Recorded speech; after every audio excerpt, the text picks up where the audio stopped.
Jambo. Hello. Hello. Jubilee. Jubilee. Jubilee. We have been on this podium before. And I have informed you once, not twice, not three times, that there has been an attempt to hijack the Jubilee Party, to demolish the Jubilee Party, to destroy the Jubilee Party. And these attempts started way back in June of last year. When the first attempt was officially made, there was even an attempt to open a Jubilee Asili. Those efforts have not ceased. When we were doing our campaigns as an Azimio outfit, when we were campaigning for our presidential candidate, Raila Amolo Odinga, there were still elements within us who tried all they could to derail us. We managed to finish the campaigns. We were able to deliver a win to Baba. Baba won the elections of 2022 with a 8.1 million votes. And within those votes was a commendable effort from Jubilee Party. The man seated in Statehouse, legitimately, got 5.9 million votes. From the Mount Kenya region, where Jubilee is dominant, we were able to deliver 2.6 million votes. This must sound like song now in your ears because I've been saying it every time. And we'll continue repeating it. Because waizi, hawataki ukweli ukisemwa. Sure. They managed to steal the win of our members of parliament at the Jubilee and other parties. So within Mount Kenya region, you may not come across genuine Jubilee members of parliament, people who have faith in the cause that we are committed to. After the elections, William Ruto is on record as having said that he must take over Jubilee. Those attempts, the attempts that you saw, culminating in the meetings that you saw of people at Sarova Hotel in Nakuru, of people who called themselves together and formed a so-called NEC. And that meeting happened immediately. The same team visited Statehouse and met William Ruto there. So it's not that we don't know what they have been up to. We know what they have been up to. After the Nakuru, they had been given instructions to finish the meetings, make sure that their Kagaru behavior is done. And from there, they were to go to Naivasha, present their resolutions to William Ruto in Naivasha, where he was meeting the governors, and prepare themselves to be paraded in Nakuru during the prayer rallies. That was a script prepared and executed from Statehouse. The meeting in Salova had even elements of people from the Registrar of Political Parties. Eventually, the first set of things that they did in Salova, they realized that they were so badly done, even with the presence of very useful lawyers there before. And they had to redo the whole exercise again, and that is how you saw the name of Kutuni now featuring. It is not Kanini Kega and his other group, because they were trying to tidy up the mess that they were already in. Eventually, they presented some documents to the Registrar of Political Parties. We loaded the Registrar of Political Parties even before their meetings, and we informed the Registrar of known attempts to do what these people are doing. After the document was presented to the Registrar of Political Parties, she then communicated to us and said that she has recognized the resolutions and the convening of NEC at Sarova. And we have said this before and we want to repeat again. Our constitution is very clear, the Jubilee Constitution. only the SG and the party leader can call the National Executive Committee. You do not need to have gone to a CBC class to understand the meaning of that provision in the Constitution. But it's amazing that the registrar even went ahead and said that the NEC was properly convened.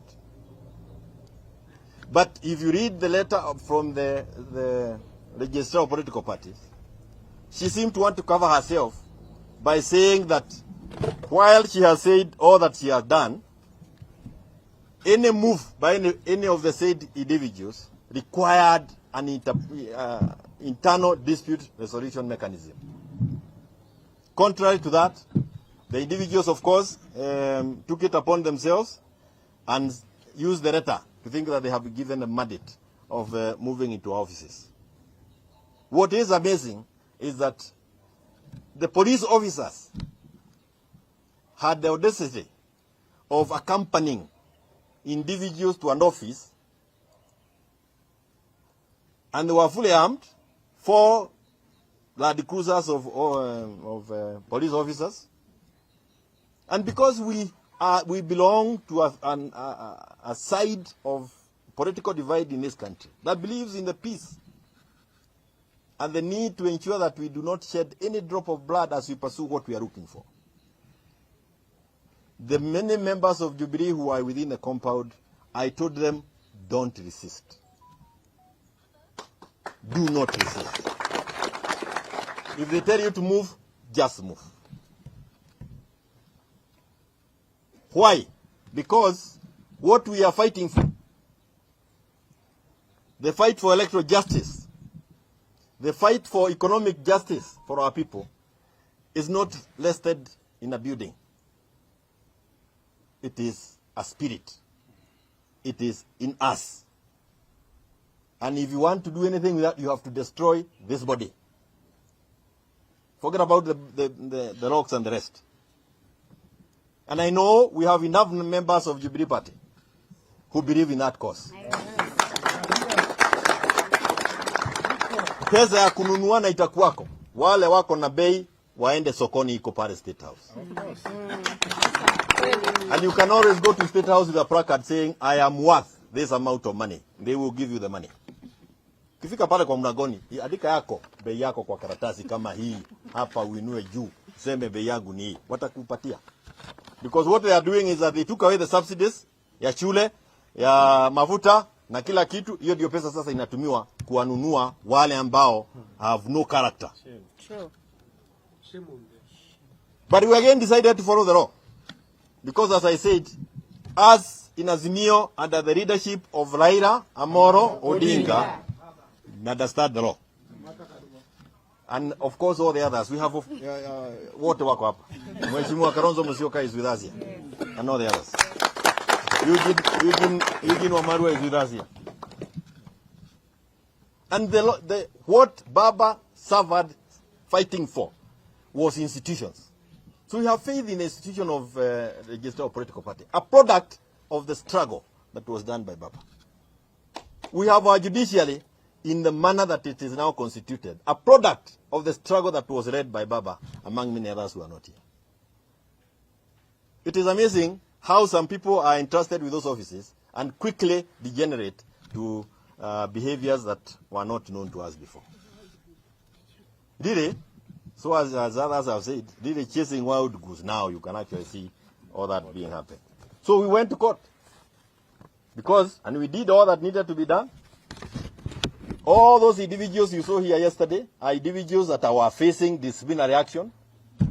But the court wants to help them out of the disciplinary action by giving them, not the court, the Statehouse wants to overlook all those things and giving them a kind of a through pass. We want to thank those within the judiciary who still believe that there is a country and institutions must be seen to be fair and free and fair. So we presented our case after having exhausted our channels of communication, correspondences, because you must exhaust with the register of political parties. After we had exhausted and we saw that office is not responsive, we then moved to the PPDT. That is the Political Parties Dispute Tribunal. And this morning, we were issued with an order. The Political Parties Tribunal issued an order to us, myself, Mheshimiwa Murathe, and 2 others. And the order is very clear. This matter coming up before Honorable Desmas Nungo, Chairperson, PPDT, on 16th of February 2023, went through and said, it is hereby ordered, among the many other things that are there, where you need to concentrate on is number 5. That pending inter-parties hearing and determination of the application, interim conservatory orders are hereby issued staying the respondent's decision. The respondent is office of the Registrar of Political Parties. Because that's the office we took to court, because they are the ones who are giving misinformed positions. Staying the respondent's decision communicated by the letter dated 13th February 2023 to the effect that Jubilee Party NEC, I want you to note here, to the effect that Jubilee Party NEC meeting held on 10th February 2023 was properly convened per the party constitution, and further staying any consequential action by the respondent towards effecting, adopting, or ratifying the resolutions of the subject meeting. So I was wondering, what were the police officers doing here? What were they doing here? Hata wewe mwenyewe hujaenda shule, walikuwa wanafanya nini hapa kwa wenyewe? Wanatumiwa. Na hata wameshindwa kutimiza. And it is given under my hand and seal on the 16th of February 2023. So we are here because we have this order. We are here because we have this order, and I want to thank our party leader, Raila Amolo Odinga. We in Jubilee, watch at the Jubilee led, the wing led by William Ruto, the rebellious, the function led by Iyo, unaita Bonoko? Iyo, the Jubilee that we belonged to. Na nasema hivi kwa Wakenya wote ambao ni wana Jubilee. The Jubilee that we belong to. Na iko kwa roho zetu. Hiyo Jubilee iko ndani ya Azimio. Hello? Iko ndani ya Azimio. Na hiyo Jubilee believes in the cause that we have started through the People's Baraza. Now the resolutions of the People's Baraza, we are part and parcel of those resolutions.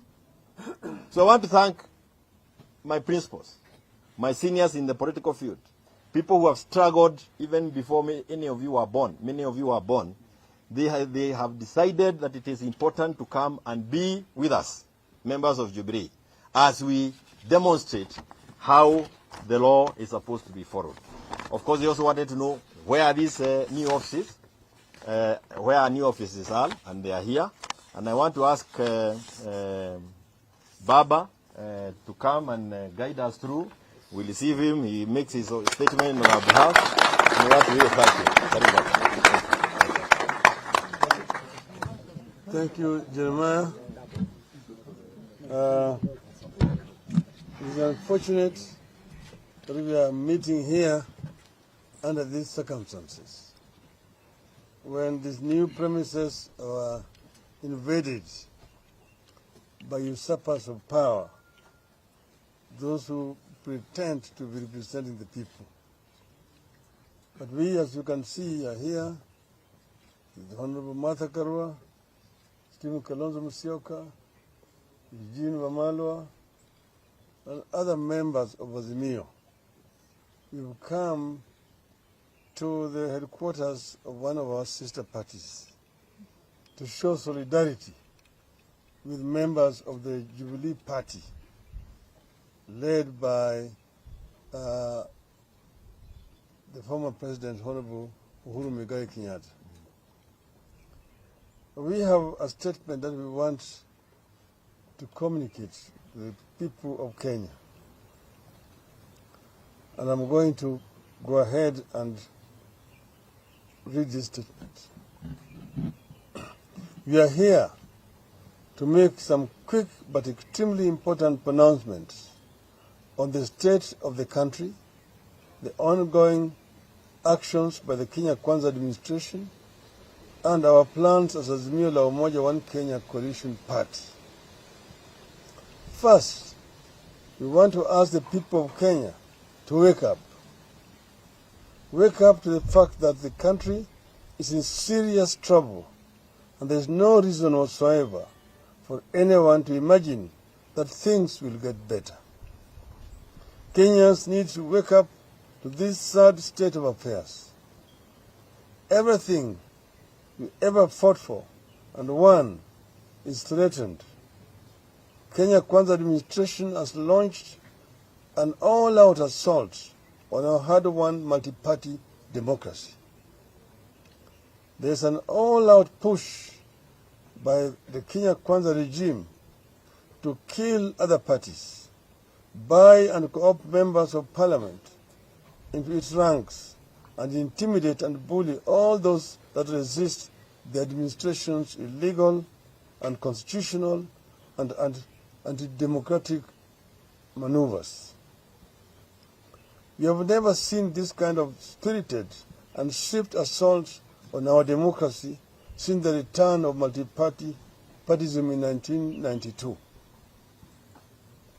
To add insult to injury, the assault on our democracy is being financed by taxpayers' money at a time Kenyans need those monies for life and death matters like hunger and education.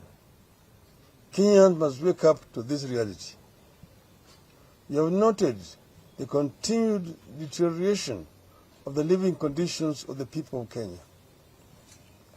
At no time in our recent history have our people lived through so much hunger, desperation, frustration, and anger, while the government focuses on politics of survival and revenge. Drought and famine are ravaging people and livestock across the country. Even our treasured wildlife are dying in their hundreds. The prices of goods are at an all-time high. People are crying for basics like water, food, and medicine. Pastoralists are asking for hay. They want their dying livestock to be purchased by the government so that they don't lose everything to droughts. But Kenya Kwanza is neither listening nor getting it. More importantly, children are dropping out of school or failing to take up places in Form 1 because of school fees. We know no time in our recent history when there have been so many reports of qualified candidates appealing for help with fees or failing to take up their places in Form 1.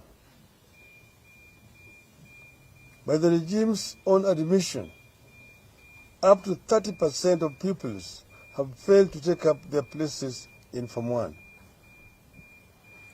That is a monumental failure of the government. That is a monumental national shame. Yet the monies that went into subsidizing secondary education and the cost of basic commodities were withdrawn by the Kenya Kwanza regime and are being channeled at buying political support and killing democracy in the country. It has never happened to this country in recent years. The rule of law and constitutionalism are under serious threat. We have seen the military being deployed in the north without the authority of parliament as prescribed in our constitution. Our constitution is clear that nobody can deploy the military without the express authority of parliament. That deployment, taken together with the crackdown on real and imaginary enemies of the regime, including former officials of the Jubilee government, like Dr. Fred Matiang'i, should be of concern to every Kenyan. We are courting disaster. We are feeding a monster from which, in due course, no one will be safe, not even those currently cheering it.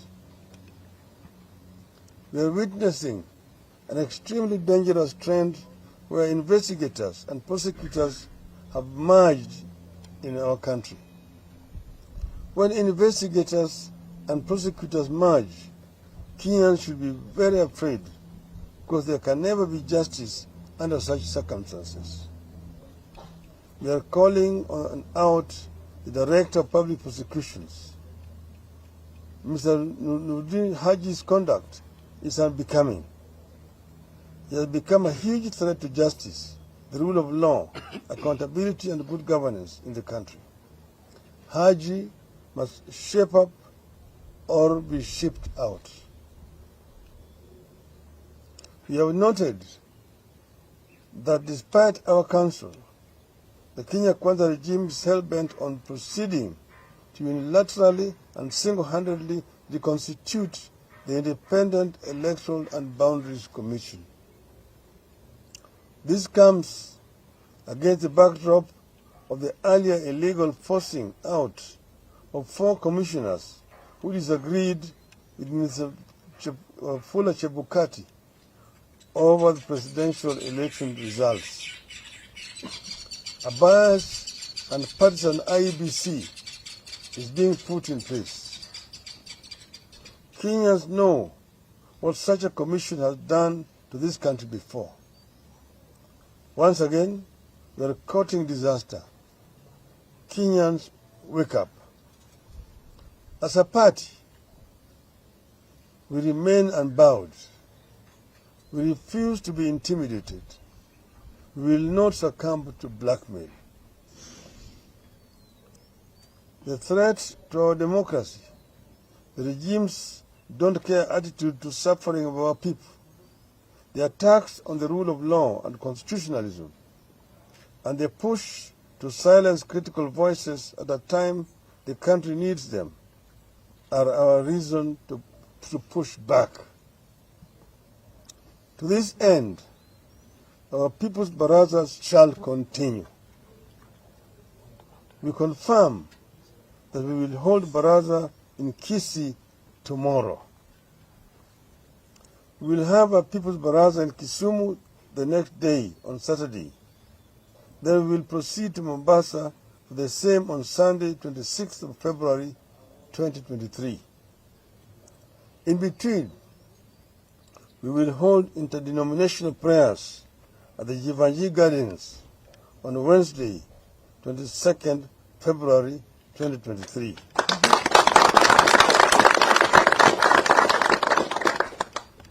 Extraordinary times require extraordinary action and resolve. We live in those times, and we are prepared to act accordingly. End of statement.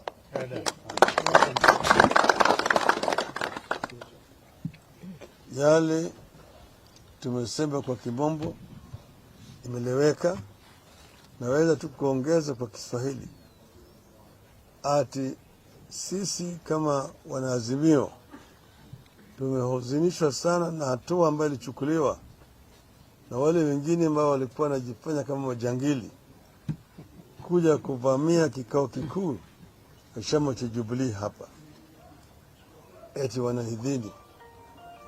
Bahati vizuri ile tribunal ya vyama imesikiza pendekezo ambayo imepelekwa na viongozi wa chama cha Jubilee, na wakatoa amri ya kwamba Jubilee iendelee. Na kwa hivyo tumekuja hapa tumesindikisha katibu mkuu wa chama cha Jubilee, Mheshimiwa Jeremiah Kioni. Yes. Kuingia hapa. Tumeona vitisho ambayo inatoka kwa serikali ya haramu ya Bwana Ruto na vibaraka vyake. Wanajaribu kurudisha nchi hii chini ya utawala ya chama kimoja. Wanajaribu kuvunja vyama vingine vya kisiasa. Tumeona wabunge ambao walichaguliwa na wananchi ndani ya vyama ambayo ziko chini ya muungano ya Azimio wakipelekwa kwa mnada kule Ikulu. Wengine wanasema ati wanaenda kule kutafuta maendeleo. Hakuna maendeleo Ikulu. Wale wanaenda kushauri tumbo yao. Tunajua ya kwamba kila mmoja kienda kule napewa shilingi milioni 5. Hiyo milioni 5 akichukua atapeleki kwa watu wake. Hiyo ni kwa yake ya kibinafsi. Tumemwambia Bwana Ruto, wewe ni mwanafunzi wa Nyayo. Na baba yako alijaribu na hakuweza. Hata wewe mwenyewe utajaribu na hutaweza.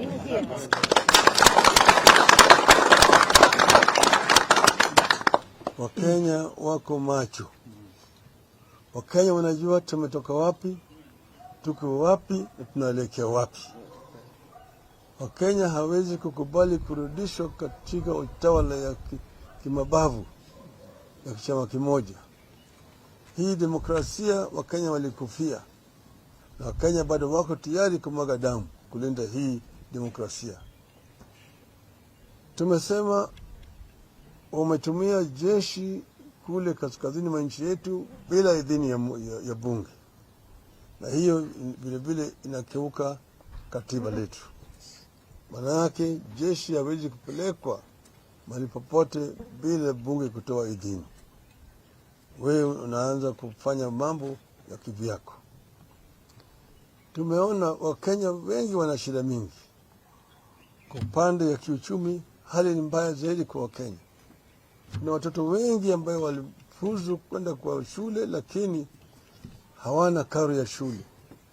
Wengi watoto wako nyumbani. Wengine wanalala njaa. Hakuna chakula. Wengine hawezi kupata matibabu. Wengine wanataka matibabu, dawa yenyewe ndio hakuna. Ulimeona wafugaji wako na shida mingi zaidi kwa mfugo zao. Mfugo zinakufa. Tunasema baada ya serikali kuangalia yale shida ambayo inakumba Wakenya wakati huu, wanafanya kazi ile ambayo haina maana. Kazi ambayo haina maana hata kidogo. Tumeona vile vile wanataka kuunda tume ya uchaguzi kivyao. Wanataka kuweka tume ya uchaguzi ambayo itakuwa inafanya kazi yao vile Chebukati na wenzake walifanya. Wale wanachama wa tume ya uchaguzi 4 ambao walisimamia uhaki wakasema yale matokeo ambayo Bwana Chebukati alikuwa anatangaza ni bandia, wamepelekwa nyumbani, wengine wanashtakiwa. Wale ambao walikuwa nasema ukweli wamepelekwa nje. Na nyinyi nyote mnajua mfishwaji alitoa matokeo ya uchaguzi juzi. Akasema yale yote ukweli ambayo iko juu ya mambo ya uchaguzi. Ya kwamba Bwana Ruto alipata kura milioni 5,900,000. Sisi tulipata milioni 8,100,000. Kwa hivyo Bwana Ruto ni rais bandia. Rais bandia. Amekaa kule Ikulu bila idhini na sauti ya Wakenya. Tumesema sisi tutaendelea na mikutano zetu ya kuongea na Wakenya. Tutazidi kuongea na Wakenya, tujadiliane na hao ili tujue mwelekeo. Kesho tutaenda kule Kisii County. Tutatoka kule upande ya Keroka. Tutaingia Keumbu. Mwisho tutaingia Kisii mjini na kuongea na Bagusi siku ya kesho. Kesho kutwa tutakuwa kule Kisumu UK. Tutaongea na wakaaji wa Kisumu vile vile juu ya mambo ambayo yanaelekea katika taifa letu na maoni yao. Jumapili ijayo tarehe 26 tutakuwa Mombasa na kuongea na wapwani vile vile juu ya mambo ambayo yanaendelea. Lakini siku ya Jumatano ijayo tutakwenda hapa Nairobi katika ile uwanja wa Jivanji hapo Nairobi kwenda kuomba. Tutakuwa na maombi na Wakenya wote siku hiyo. Juzi tumeona siku ile ya wapenzi, Bwana Ruto alipeleka watu kule Nyayo Stadium kuomba. Sasa sisi tunasema tutakwenda kuomba kwa Wakenya juu ya mambo ya shida ambayo inakumba nchi yetu wakati huu, na vile vile kuomba Mungu atuongoze kwa mwelekeo ili Kenya iweze kutoka katika hali hii, tuende kuvuka, tuingia hali nyingine ambayo tutapata afueni. Ndio sababu ya maombi ya siku hiyo ya Jumatano. Siku hiyo ya Jumatano hii ni tofauti na yale maombi ambayo walifanya kule Nyayo Stadium. Sisi tunauliza wafuasi wetu wote wa Kenya siku hiyo wafike kule. Itakuwa ni maombi ya madhehebu zote na dini zote, interdenominational, Wakristo, Waislamu, Wahindu, wale wa dini ya kienyeji, wote siku hiyo wamealikwa kufika hapo siku hiyo ili tuombe pamoja Kenya iendelee mbele. Asanteni sana.